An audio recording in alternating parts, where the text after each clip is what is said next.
We need the Lord more than ever because this generation is not lacking information, technology, or opportunity, yet it is dangerously lacking spiritual awareness. Many are awake in the body but asleep in the soul. They rise early, work tirelessly, speak constantly, and scroll endlessly, yet their hearts are numb, their consciences are dull, and their spirits are silent. This kind of sleep is more dangerous than ignorance, because a sleeping person does not know they are in danger. While the soul sleeps, sin walks freely.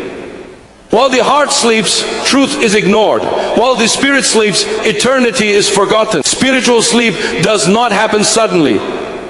It happens slowly, quietly, and comfortably. It begins when prayer is postponed, then neglected. It grows when repentance is delayed, then dismissed. It deepens when holiness is compromised for convenience, and truth is softened to avoid discomfort. Eventually, the soul becomes so accustomed to darkness that light feels disturbing. What once convicted now entertains. What once grieved now excites. This is how people can sit in holy places, hear holy words, and yet remain unchanged. The ears hear, but the heart does not tremble. The tragedy is that storms do not wait for us to wake up. Trials do not pause because we are spiritually tired. Temptation does not knock gently, it breaks in. When the soul is asleep, even small trials feel overwhelming and minor temptations become deadly. A sleeping soul has no strength to resist, no clarity to discern, and no anchor to hold firm. That is why so many collapse suddenly, not because the storm was strong, but because the foundation was weak. We need the Lord more than ever because only He can awaken what is dead, revive what is numb, and restore what has been lost. He does not come merely to comfort us in our sleep, but to call us out of it. His voice is not meant to lull us, but to shake us awake. When He enters a life, the conscience is revived, the heart is softened, and eternity becomes real again. The soul begins to see clearly, choose wisely, and stand firmly. To awaken spiritually is not to become perfect, but to become aware. It is to live with a trembling heart, a repentant spirit, and a constant dependence on God. This is why we need Him more than ever, not as a religious accessory, but as our very life. True faith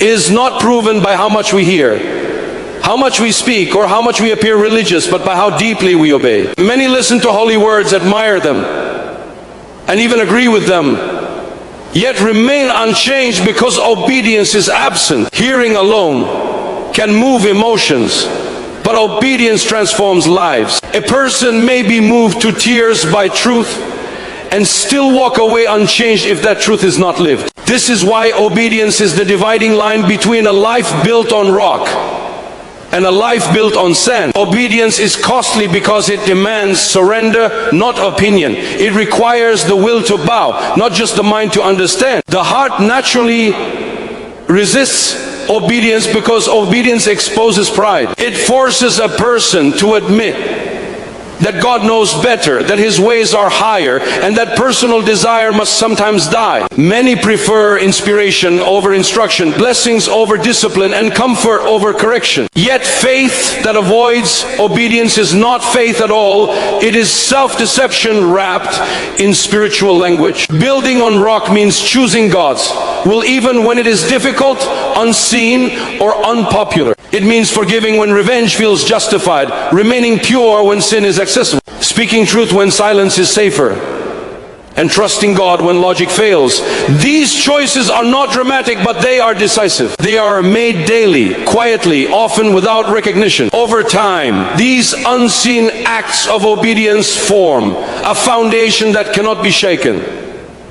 Storms reveal foundation. When life is calm, both rock and sand appear stable. But when pressure comes, when suffering strikes, when temptation intensifies, the difference becomes visible. Those who only heard the word collapse under the weight of fear, confusion, and despair. Those who obeyed stand, not because they are stronger, but because their lives rest on truth rather than emotion. Obedience anchors the soul when feelings fluctuate and circumstances collapse. God does not seek perfect people, but obedient hearts. He does not measure faith by words spoken, but by steps taken. Obedience invites His presence, releases His power, and secures His peace. It aligns the soul with heaven and gives strength to endure earth's storms. A life of obedience does not promise an easy journey, but it guarantees a secure foundation. And when everything else shakes, the one who obeys will remain standing, held firm by the unbreakable faithfulness of God. Sin is most dangerous, not because of how it appears on the outside, but because of how silently it works on the inside. Like leprosy, it does not begin in public view. It starts deep within the heart, hidden from human eyes, growing slowly while life continues as normal. From the outside, a person may seem fine, smiling, functioning, successful, yet inwardly the soul is decaying. This is why sin is so deceptive. It convinces a person that everything is under control, while it quietly robs them of sensitivity, peace, and spiritual life. Sin isolates. Just as leprosy separated a person from family, community, and worship, sin separates the heart from God and gradually from others. Shame builds walls. Guilt creates distance. Fear of exposure keeps the soul in hiding. Over time, a person no longer prays freely, worships sincerely, or trusts deeply. The soul feels unworthy, unwanted, and unclean. Yet the tragedy is that sin thrives in isolation. The longer it remains hidden, the stronger it becomes, feeding on secrecy and silence. No human effort can heal what sin has damaged within. Self-discipline alone cannot cleanse the heart. Knowledge cannot restore purity. Good intentions cannot erase guilt. Many try harder, promise more, and fail repeatedly, sinking deeper into frustration and self-hatred. This cycle reveals a painful truth. Sin is not merely a habit to be broken, but a condition that must be healed. And healing requires a power beyond ourselves.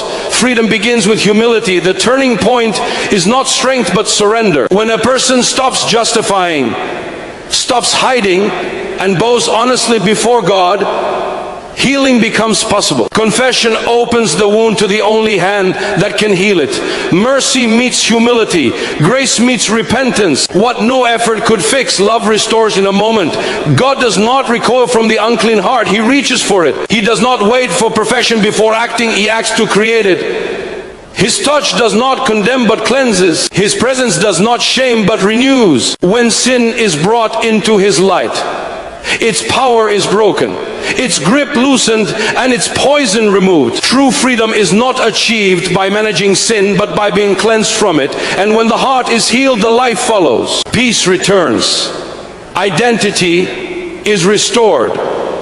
And the soul breathes again alive, forgiven and made new by grace. Healing and freedom do not begin with demands or explanations. They begin with humility. The most powerful words a broken soul can speak are not loud or confident, but simple and surrendered if you are willing. These words acknowledge God's authority and confess human weakness at the same time. They do not question His power, only His will. And even that question is wrapped in trust. Such faith does not force God's hand.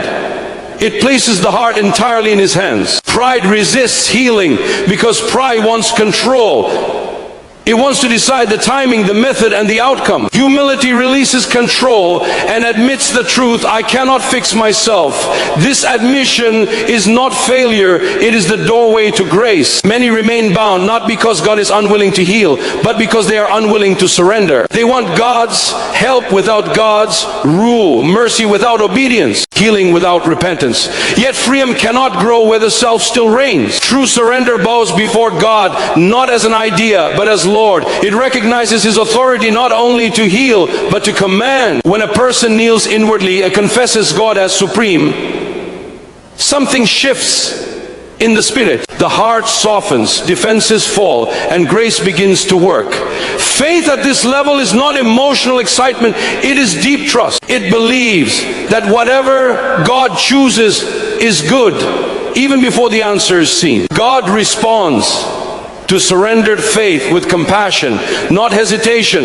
His will is not reluctant, it is loving. He does not delight in brokenness or prolonged suffering for pleasure. When the heart comes honestly, he meets it fully. His touch reaches places no one else can reach, wounds no one else can see, and pain no one else understands. In his presence, shame loses its voice and fear loses its power. Healing may be instant or gradual, but surrender always brings freedom. Even before circumstances change, the soul finds rest. The burden lifts because it is no longer carried alone.